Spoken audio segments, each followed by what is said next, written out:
One of the main features of the game is, of course, the power of Max. She is able to rewind time. We knew we wanted to do something with the rewind mechanic that we had explored in Remember Me, and we started thinking of what can it mean in another context, and we started to bounce ideas around. Very soon this idea of choice and consequence and being able to rewind them came about. You know, what does choice mean when you're able to rewind through them?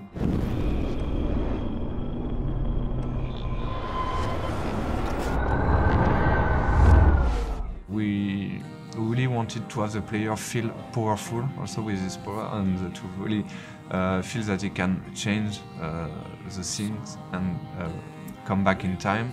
The game could exist without the rewind. It could be an classic adventure game, really interesting, I think, but this new layer allows the player to have a different experience, be able to see the direct consequence of a different choice. You could be happy with the outcome of the first episode, how it ends, and regret maybe later your choices and wish you have do something different. The player will want to have several walkthroughs to make sure they see all the outcomes.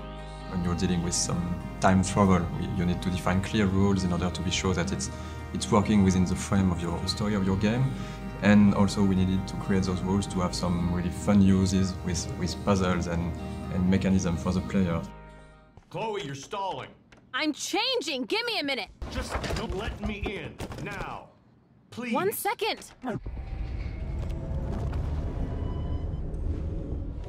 I'm changing! Give me a minute! Please. 1 second! My bra is stuck. I'm not screwing around, soldier.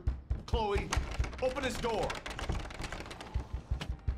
So the idea is when Max is rewinding, she's keeping every knowledge she has. A bit like in the movie Groundhog Day, when I just spoke to you, I rewind, I remember everything you told me, and I can use it again when talking to you. Max is also keeping everything in her inventory.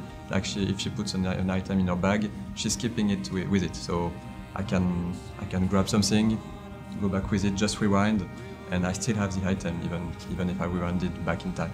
Those kind of rules, we use it a lot for puzzles and also to tell something about also the characters. Even in a dialogue puzzles, you will have some information, but those information will be related to the character. And we've made a lot of tests about the rewind and should Max keep those information, should Max keep those items, should Max be rewinded herself by when she rewind. We have made a lot of tests about this and we finalize those rules. It allows us to have very interesting puzzles and very also funny situations in the game with those rules. Max is not moving when she rewinds. This is also for the player something much more powerful to be in a scene, to rewind the scene and to see all rewinded instead of being rewinded. Of course, we keep this rule since the beginning, nearly the beginning. The guys in the beginning were saying perhaps it could be better not to have it in the game, but we insist and we find the proper solution. And also for the artistic style, it's great. It's so crazy to see it, and Max also from the beginning, and what she is now is amazing. The work they have done is, I'm just happy.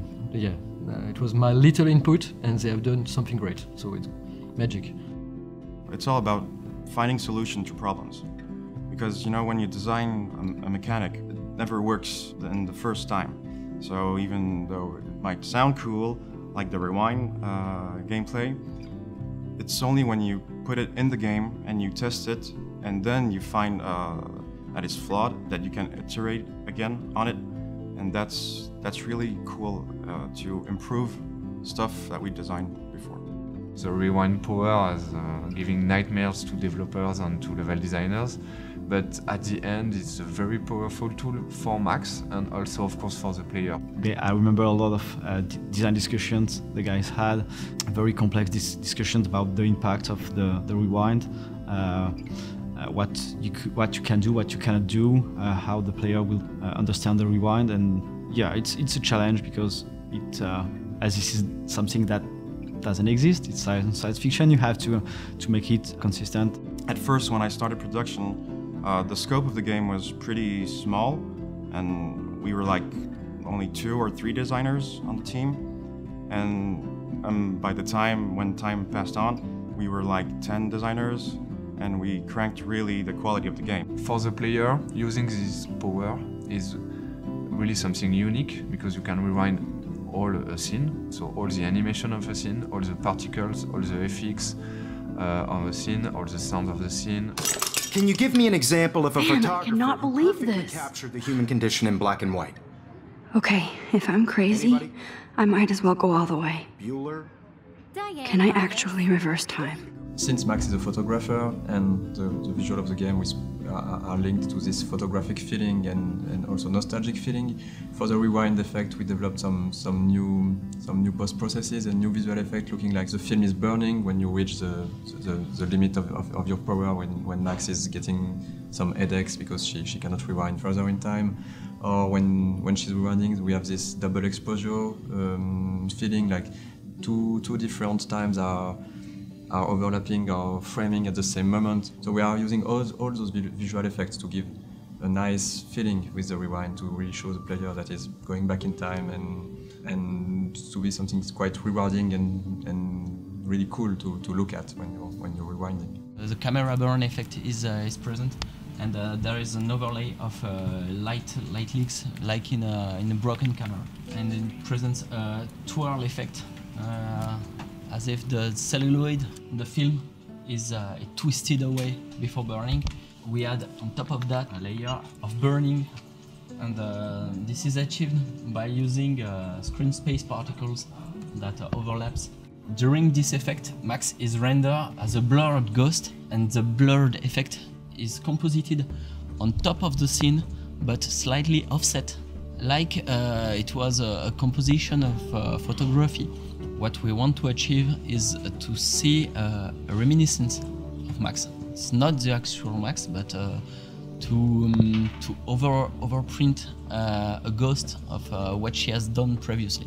It's still a story of a character with a rewind power, so there is this story arc that is quite sci-fi, but there is also all those elements of real life that we wanted to deal with, and that's why the game is called Life is Strange. It's also something that's really important for us to talk about those real characters and real issues with that some of our players might have experienced themselves already. Seeing people play the game will be the best reward. We've made some playtests, we've seen people giving us their feedbacks, and as soon as you see someone doing a specific thing that's a part of the gameplay that's not mandatory, you see people explore, people enjoying small stuff, smiling, having fun. It's the best feeling you can have. Life is not always so easy. Life is strange, and so you have to grow. And I think the game will help people grow, and I think it will help also video game to grow in a way. It's perhaps pretentious, but we want to bring the independent video game to our industry, and I think there is a huge place for it, and I think it will be very successful. Thanks to Square Enix, who were the first to believe in the project.